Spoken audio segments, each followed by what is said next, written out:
bienvenue à Health Plus. Je m'appelle Pasteur Dr Anthony Osegal et je suis votre hôte. Et nous allons aborder un sujet très intéressant aujourd'hui. Nous avons traité du diabète sucré dans les épisodes précédents de ce programme, mais maintenant, nous voulons examiner le régime alimentaire pour toute personne qui pourrait être confrontée au diabète sucré. Et j'ai des panélistes très spéciaux sur le plateau avec moi aujourd'hui pour aborder ce sujet très d'actualité. Lorsque nous reviendrons de cette pause, nous plongerons directement dans le sujet.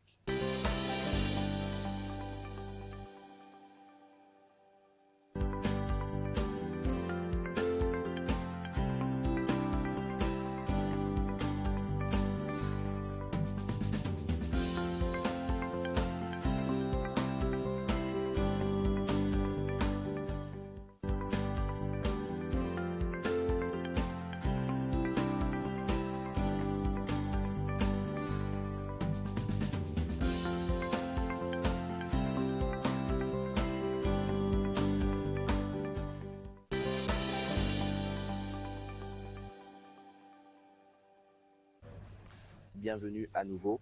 Avec moi sur le plateau aujourd'hui, j'ai à mon extrême gauche Dr Ed Edo Oseji. Ravi d'être à nouveau ici. Bienvenue à Health Plus. Et bien sûr, la très spéciale Mademoiselle Uchechi Oku. Heureuse d'être ici à nouveau, pasteur. Merci. Tellement agréable de vous avoir. D'accord, nous allons donc examiner le diabète sucré et spécifiquement le régime alimentaire pour quelqu'un ou des patients atteints de diabète sucré. Doivent-ils arrêter complètement? Arrêter complètement les aliments riches en glucides? Mangent-ils uniquement des protéines? Doivent-ils manger uniquement des légumes? Est-ce que sont-ils condamnés à une vie de consommation de nourriture fade, rien d'excitant, quoi que ce soit? Et alors qu'est-ce que c'est? Vraiment? Quelle est la bonne façon de faire? D'accord. Donc, mais avant de parler des aspects diététiques, parlons un peu de ce qu'est réellement le diabète sucré. Donc, docteur Ed, pourriez-vous nous en dire un peu? Oui. Le diabète sucré est un trouble métabolique. D'accord. Vous savez, comme je l'ai dit, avec un métabolisme du glucose anormal. Oui. Vous savez, basé sur les récepteurs résistants capables d'utiliser la nourriture pour les absorber directement dans les tissus. D'accord. Et aussi la carence absolue ou relative en insuline. D'accord. Oui. Et nous avons le type 1. Nous avons aussi le type 2. Le type 1 est le diabète à début juvénile. Puis vous avez le type 2, qui est le diabète sucré à début adulte. D'accord. Oui. Même si, ces derniers temps, nous avons commencé à voir le type 2 chez nos meilleurs enfants. Oui. D'accord. Oui. D'accord. Donc, ayant dit tout cela, nous parlons essentiellement du métabolisme, des perturbations du glucose dans le diabète sucré.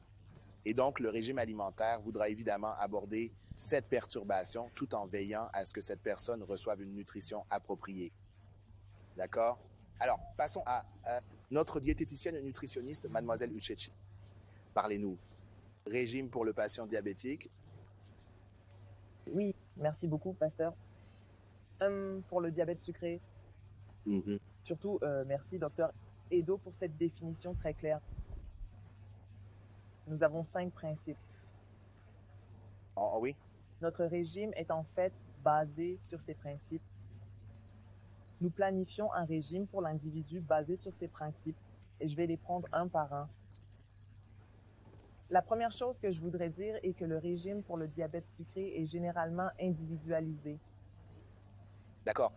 Donc, il n'y a pas de plan unique qui convient à tout le monde. Oui, le type de menu que je donnerais à un patient, ou laissez-moi dire le premier patient qui vient me voir, pourrait être totalement différent de ce que je donnerais à la personne suivante. Et puis, c'est parce que beaucoup de choses jouent un rôle entrent en jeu ici. Par exemple, premièrement, l'âge de la personne, le type de médicaments que la personne utilise. D'accord. Ceux qui sont prescrits. Parce que la plupart du temps, les patients prennent déjà des médicaments. D'accord. S'ils prennent déjà de l'insuline ou s'ils prennent encore des comprimés oraux.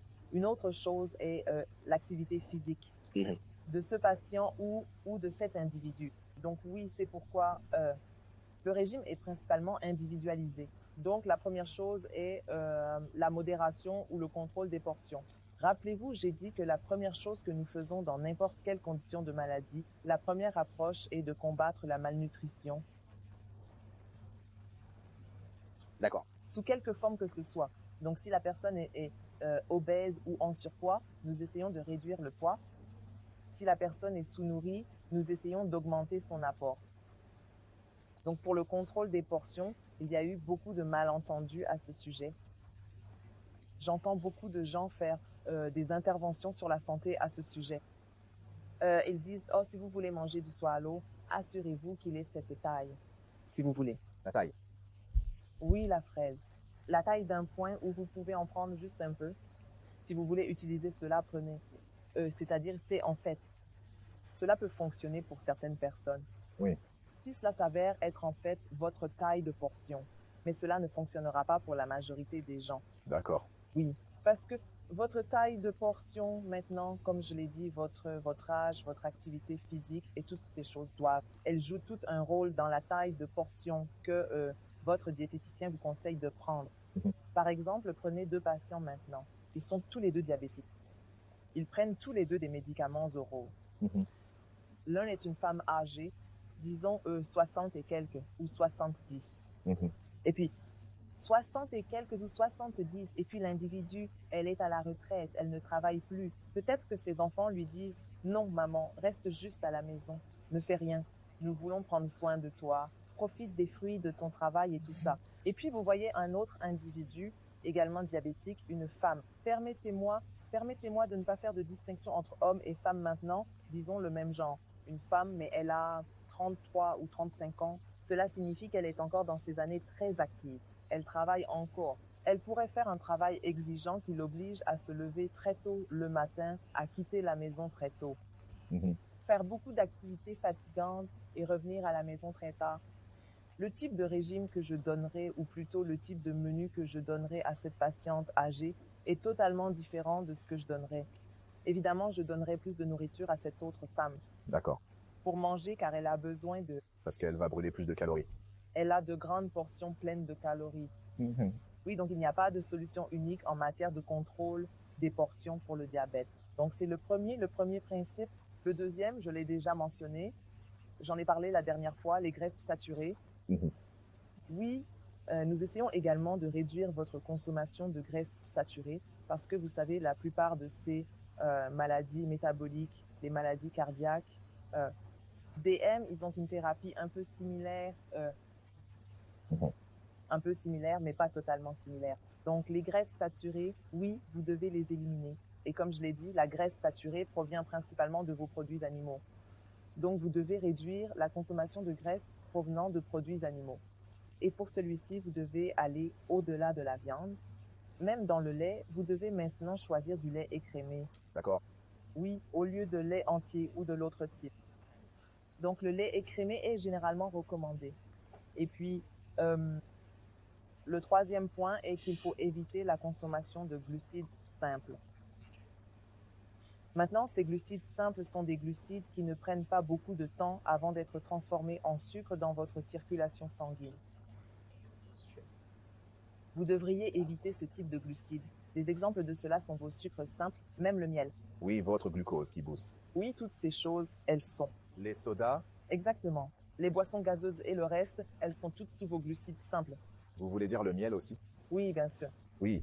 Parce que souvent, vous trouvez des gens qui vous disent « Hey, regarde, j'ai ce miel naturel particulier, c'est vraiment le meilleur et c'est vraiment très bon pour les personnes diabétiques. » Oui, vous savez, dans le diabète, nous travaillons généralement avec ce qu'on appelle l'index glycémique d'un aliment.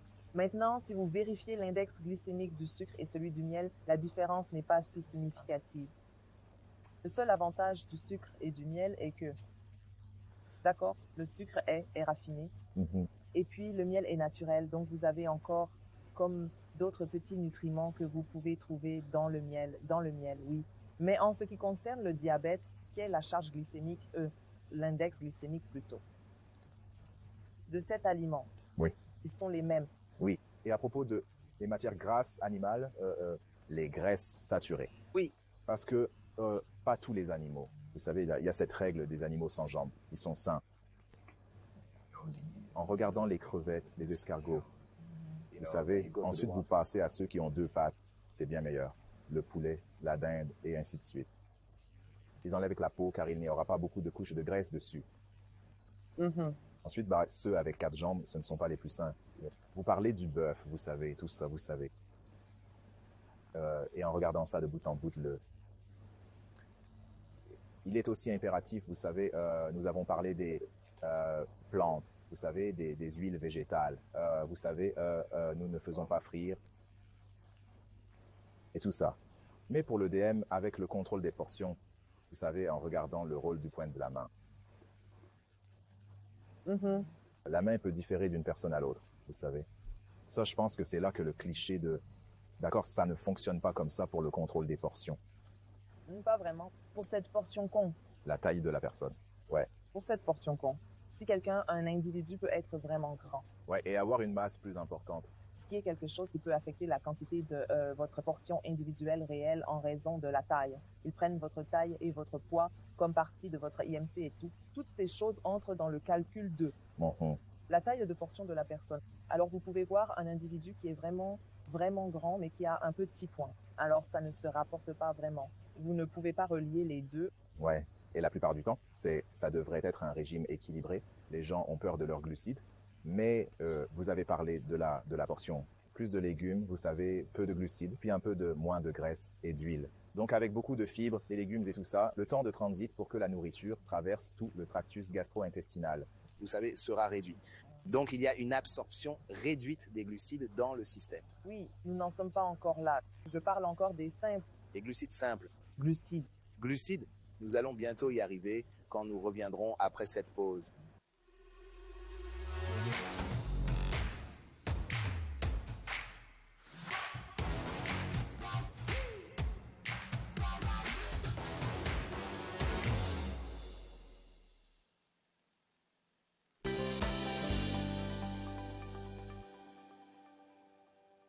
Bienvenue à nouveau.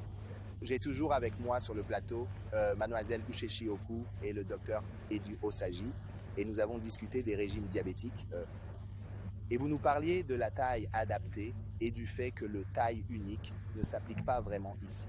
Oui. Et vous avez donné l'exemple de la dame âgée qui est diabétique et simplement principalement sédentaire. Oui, exactement. Et puis peut-être la fillette diabétique de 3 ans qui bouge encore beaucoup, va à l'école et fait plein d'activités. Et donc, parce qu'elle doit brûler plus de calories et ainsi de suite, bien sûr, le régime sera différent, même si elles sont toutes les deux diabétiques, car vous tenez compte de l'âge et de l'activité, etc. Donc, bien sûr, cela signifie que pour chaque cas que nous avons avec un patient qui est diabétique, le patient diabétique est évidemment référé à un nutritionniste, un diététicien, pour ensuite établir et former un menu pour. Qui est adapté pour. Eux, qui est adapté à cette personne particulière. Individuellement. D'accord. Un petit S, désolé pour interrompre. Quelque chose vient de surgir. L'âge est aussi le facteur du sexe du patient, son activité, les comorbidités aussi. Bien sûr, ouais. Pourrait être un fort considération. Facteur déterminant, considération pour la portion. Lors de l'élaboration du plan. Comme quelqu'un qui souffre d'arthrite et vous savez, l'activité va être réduite chez cette personne âgée, vous ne voulez pas donner beaucoup plus et il est diabétique, donc cela pourrait également réduire la taille de la portion, vous savez. Donc après tout cela, cela souligne simplement la nécessité d'impliquer le diététicien. Et bien sûr, la médecine est multidisciplinaire, profession. Donc nous adoptons toujours une approche multidisciplinaire pour le traitement de chaque patient afin que le patient reçoive les meilleurs soins possibles. C'est pourquoi notre position de diététicien est toujours très, très essentielle et importante pour, vous savez, nous tous, dans le secteur de la santé. D'accord? Alors, vous nous parliez de, vous savez, comment vous élaborez un plan pour un patient diabétique. Alors, allez-y. Oui. Donc, le prochain point dont je parlais était les glucides simples. D'accord. Comme je l'ai dit, ce sont des glucides qui sont déjà sous leur forme la plus simple. Comme juste avoir le corps ne passera pas par tant de processus pour le décomposer en sucre. D'accord. Et vous savez que chaque aliment que nous mangeons à la fin de la journée se décompose en sucre. Par exemple, chaque forme de glucides se décompose en sucre. Donc, ce que vous voulez manger, ce sont des aliments qui sont des glucides plus complexes. D'accord. Oui. Donc, ceux-ci prennent plus de temps à se décomposer dans le corps. Maintenant, prenons un exemple très simple, un plantain. Nous conseillons toujours qu'un individu Nous conseillons toujours que les individus vivant avec le diabète, si vous voulez prendre du plantain, prenez le plantain non mûr. Plantain, pas nécessairement parce qu'il n'a pas de glucides. Si vous regardez même le tableau de composition alimentaire nigérian qui a été assemblé par des nutritionnistes à travers le Nigeria, vous découvrez que la teneur en glucides du plantain non mûr est plus élevée que celle du plantain mûr. Oui, mais juste parce que celui-ci est plus sucré. Oui, parce que oui, celui-ci est plus sucré et le processus de maturation. Le plantain mûr est plus sucré, oui. Oui, le processus de maturation a déjà décomposé les chaînes. La nature complexe des chaînes. Donc maintenant, c'est comme si. Des glucides. Plus simple. Plus simple. Mais le... Encore plus simple. Oui, mais le non mûr. Mais le non mûr a toujours le complexe. Il a toujours les glucides dedans, mais c'est complexe. Ce qui signifie qu'une fois qu'il est dans votre corps, il vous garde plus rassasié plus longtemps, car cela prend du temps. À se décomposer. À se décomposer. D'accord? Est-ce pour cela que notre plat de base populaire, l'amala, est fait de non-mûr? Donc plus d'amidon pour tout garder ensemble. Donc, l'amala populaire, vous diriez qu'il est meilleur dans le régime diabétique que l'igname pilé, par exemple? Bien que mes patients prennent encore les deux. Non, je ne veux pas dire qu'ils ne doivent pas en manger du tout. Ils peuvent. Mais en ce qui concerne ce que vous venez de dire maintenant, parce qu'il contient davantage de glucides complexes. Vous savez, une partie de l'igname épilé a déjà, elle. Certains d'entre eux sont un peu sucrés d'une certaine manière. Donc cela signifie qu'ils ont un peu plus de... Plus d'amala. Donc l'amala sera meilleur en quelque sorte. La quantité. Si vous regardiez la quantité. En raison de la façon dont le niveau de sucre va augmenter. Pas nécessairement la teneur en glucides. Les glucides? D'accord. Très rapide. D'accord. Parce que vous ajoutez du sucre. Oui. C'est pourquoi nous prenons plus de glucides complexes. Et comme docteur Edu disait, les glucides ne sont pas seulement votre pain, igname, riz seulement. C'est différent. C'est une liste longue. Vos fibres aussi font également partie des glucides. Donc il y a des glucides dedans? Oui, oui. Comme les haricots ont également une bonne quantité de glucides. Bien sûr, bien sûr. Les haricots ont des glucides et tout ça. Oui, donc augmentez votre consommation de fibres car c'est aussi un glucide. C'est pourquoi je l'ai regroupé sous vos glucides complexes. Pour chaque repas, je recommande toujours que vous ayez des fibres. Assurez-vous d'incorporer des fibres dans chaque repas, votre petit déjeuner, votre déjeuner et votre dîner. Légumes? Oui, il doit y avoir des légumes dans tous vos repas pour les accompagner. Et ensuite, un apport adéquat en protéines. C'est comme le 5e point. C'est le 5e point, un apport adéquat en protéines. Désolé de vous ramener en arrière. Alors pourquoi voulez-vous des fibres dans chaque repas? Oui, cela aide, comme le docteur le disait la dernière fois, c'est un glucide complexe. Donc ça. Un C, cela prend de la place. Donc c'est plutôt quelque chose qui cale. Oui, donc c'est comme un coupe-faim. Cela aide la digestion en termes de... Cela aide à la digestion et tout. Mouvements intestinaux. Et tout ça, oui. D'accord. Alors, et maintenant? Résiste à la satiété. Pour ce qui est de l'apport adéquat en protéines, ce point est mentionné parce que certaines personnes se disent que, puisque le glucide est le principal problème, parce que c'est le glucide qui se décompose en sucre en premier, ils pensent qu'ils devraient arrêter de manger tout aliment dans lequel ils voient des glucides et se concentrer uniquement sur les aliments riches en protéines. Comme vous les voyez. Avalant beaucoup de viande, ils disent « Non, il n'y a que de la viande et des légumes, c'est ce que je mange maintenant ». J'ai entendu beaucoup de gens dire cela. Votre corps a ce genre de mécanisme qui convertit ses protéines à la fin de la journée en glucides parce que votre corps veut travailler avec des glucides. Oui, comme la gluconéogenèse. Exactement, la gluconéogenèse. Et ils ont des acides aminés glucogéniques qui pourraient être utilisés pour obtenir du glucose. Exactement. Donc vous devez maintenir un apport adéquat en glucides, maintenir votre apport en protéines et ensuite les graisses saturées doivent disparaître et avoir plus de vos graisses saines qui sont vos sources de graisses végétales. Ensuite, il y a 2 autres facteurs que nous ne mettons pas vraiment parmi ces 5 facteurs, mais ils sont également très importants, comme le moment de vos repas.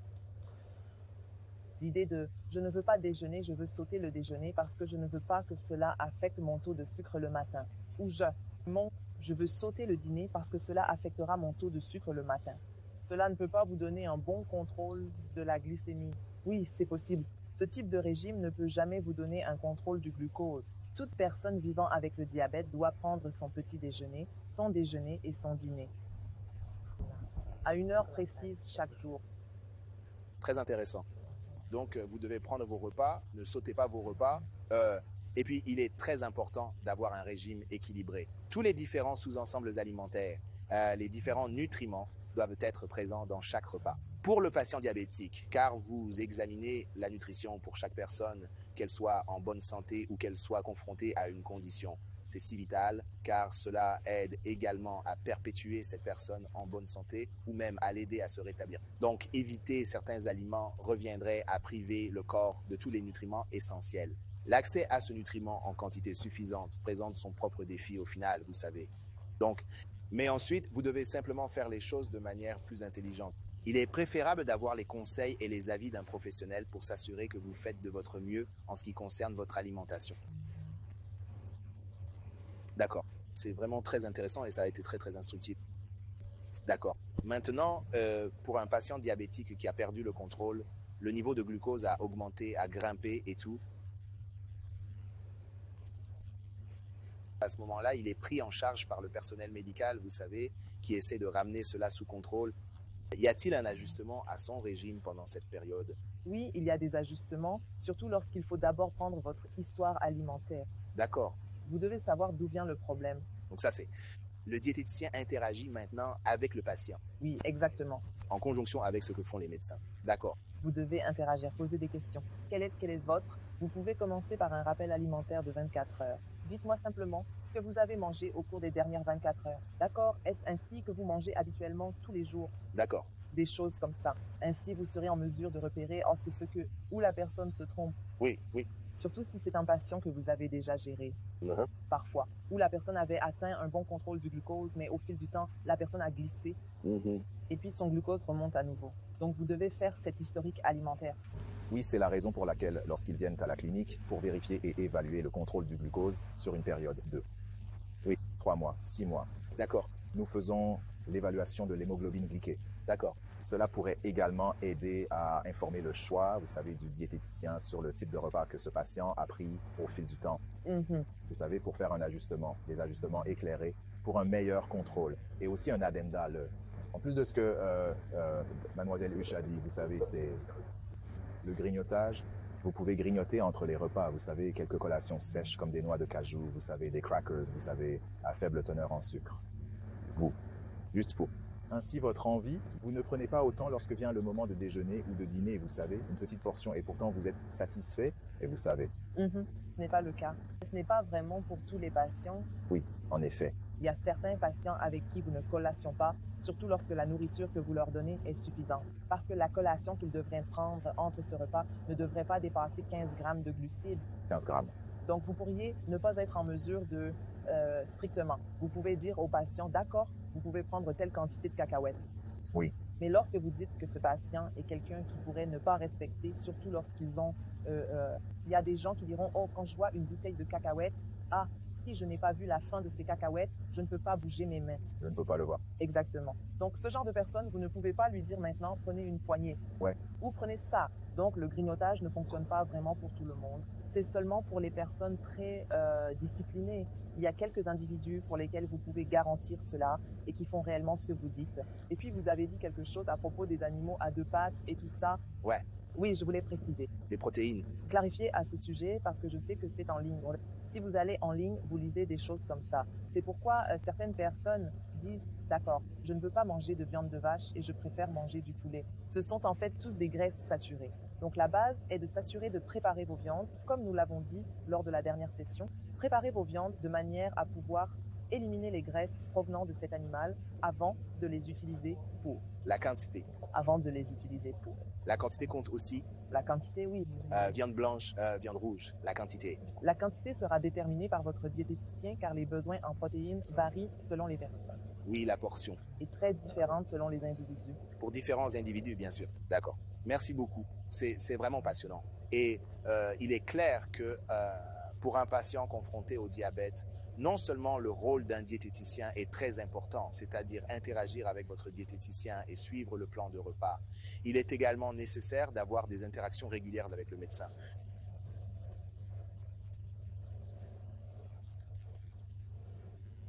Pour que ce ne soit pas quand il y a un dérangement ou qu'il semble y avoir une perte de contrôle ou qu'il y a des problèmes, vous savez que vous intervenez maintenant.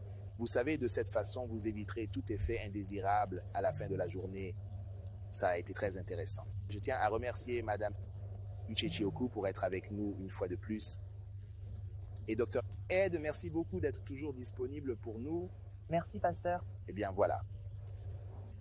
Vous pouvez envoyer vos questions et contributions à n'importe quelle ligne téléphonique ou email ou nos comptes sur les réseaux sociaux, en particulier sur King's Chat. Jusqu'à notre prochaine rencontre, restez en bonne santé.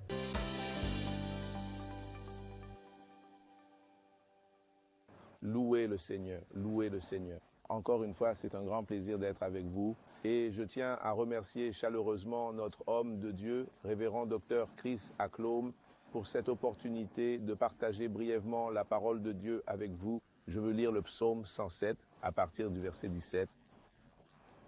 Il dit, « Les insensés, à cause de leurs transgressions et à cause de leurs iniquités, sont affligés.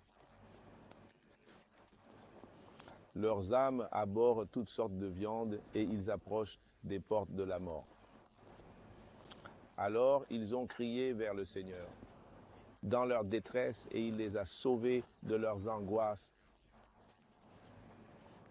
Verset 20. Il a envoyé sa parole et les a guéris et les a délivrés de leur destruction. Louez le Seigneur. Ici, la Bible nous fait comprendre que la parole de Dieu est la réponse de Dieu aux cris et à la prière des hommes. La parole de Dieu est la réponse de Dieu à la maladie et aux maladies. Il dit que ces hommes étaient affligés. Ils allaient à la mort à cause de leurs péchés et à cause de la maladie qui leur est venue à cause de leurs afflictions et de leurs erreurs.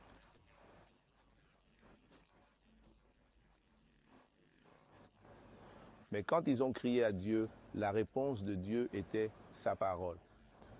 La parole de Dieu est toujours sa réponse. Quand vous avez la parole de Dieu, vous avez la solution de Dieu. Quand la parole de Dieu est dans votre système, elle apporte la solution de Dieu dans votre système. La parole de Dieu est la miséricorde de Dieu pour cette maladie ou infirmité que vous traversez. Si vous pouvez intégrer la parole de Dieu dans votre système, vous obtiendrez la santé dans votre système. Alléluia. Et l'homme de Dieu nous a enseigné la parole de Dieu sur nos lèvres et Dieu qui parle. Alors, je veux que nous prenions la parole de Dieu en confession aujourd'hui. Je veux que nous prenions ces confessions et que nous les disions de tout cœur. Dites-les avec audace et vous affirmez la parole de Dieu et la faites.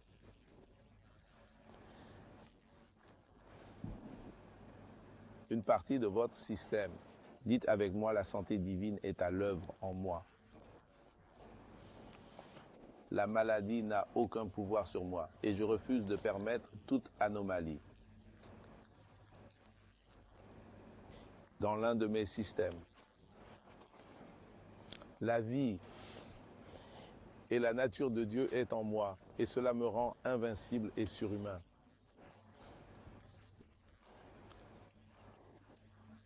Alléluia, alléluia, alléluia. Je suis un produit de la parole de Dieu. Mon corps est parfait, renforcé et énergisé au nom de notre Seigneur Jésus-Christ.